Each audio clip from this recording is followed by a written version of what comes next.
All right, welcome back to the Morning Blend. When most people think of Wisconsin, you know, they imagine cheese, beer, the Packers. Not too many are familiar with the surfing culture here, though, but it's very, very prolific. That's right. This book, Some Like It Cold, Surfing the Malibu of the Midwest, tells the crazy yet inspiring true story of two brothers and their journey to international surfing stardom.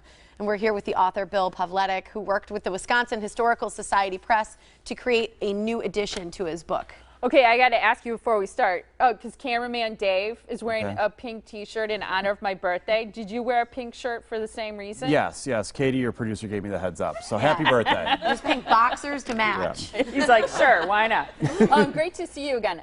What I always wonder about certain things, I ask musicians the same thing. I wonder about surfing too. Do chicks like surfers? Like, do chicks dig that? Yes, because if you're into surfing, you're into the counterculture and to, kind of being a rebel. And surfing definitely represents that. Girls like that. And this is even more of a rebel. They're not surfing like in the warm waters. And they're in the freezing cold Midwest. So they're tough guys. Yes, they're very tough. Tell us about the two guys, the two brothers. Lee and Larry Williams, they've been surfing since the mid-'60s. And the whole reason they were attracted to the surfing culture, because it was big in California at the time, the Beach Boys and Gidget, was, they weren't a jock, they weren't nerds.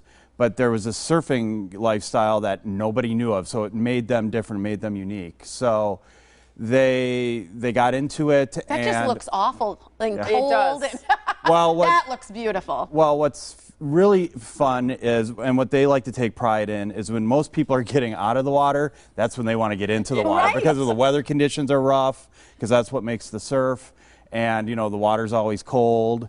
And is there something specific to Sheboygan that makes it a good place to surf in terms of, because you mentioned, like, if the weather's bad, obviously you're going to get bigger waves. Is there something about that coast or that waterfront area that makes it good for surfing? Yeah, there's a geological limestone, they call it the Niagara Escarpment, which makes it kind of shallow in Sheboygan, so it helps create more waves, more consistent waves. And also where Sheboygan is located, just on Lake Michigan, it creates a fun bay that, and also the weather systems always are blowing through Sheboygan, which just make for ideal, the combination of ideal weather conditions and two guys who have had a passion for surfing since they were children is why, 50 years later, we're talking about their legacy. So they're wearing a wetsuit, which you see even in warm waters. In cold waters, have they experienced things like hypothermia or different issues like that? Yeah, they've gotten very good with, adapting to the new technologies. But one of my favorite stories is when they were,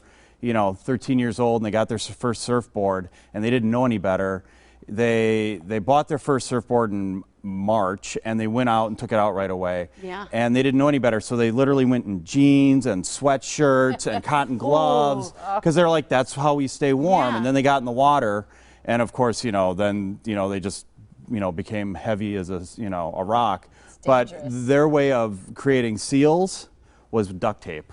So, which, of course, looking back, we laugh about it, but back then that was their ignorance, and fortunately they've adapted, and now they can last quite a while. That's awesome. We ran out of time, but I got to ask you really quick, because my understanding is that people in California and some of the most famous surfers in the world are familiar with these guys and Sheboygan because they've created this buzz about surfing right here in Wisconsin. Yeah, I've always been fascinated with the surfing culture because I grew up in Mequon and on Lake Michigan. But it's when I lived in Los Angeles, and these lifelong surfers from Malibu and San Diego were like, "You're from Wisconsin? Have you surfed Sheboygan? That's on my bucket list." Wow.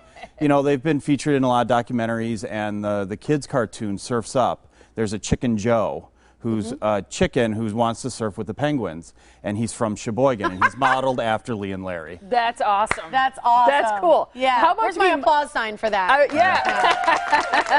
And to be modeled after a penguin, that's like extreme. It's awesome. That's awesome. So this is a re-release of the book, right? Yeah. Yeah. The book came out a few years ago, but due to popular demand, the Wisconsin Historical Society wanted to take the opportunity to re-release it and get it into more people's hands. Okay. Yay! Surf's Up Sheboygan, Saturday, June 11, 3 p.m. EOS Surf Shop in Sheboygan. The celebration concert at 7 o'clock. You can learn more at wisconsinhistory.org/WHS Press. Thanks for being here, Bill. Hey, thank you, ladies. Yay, Bill!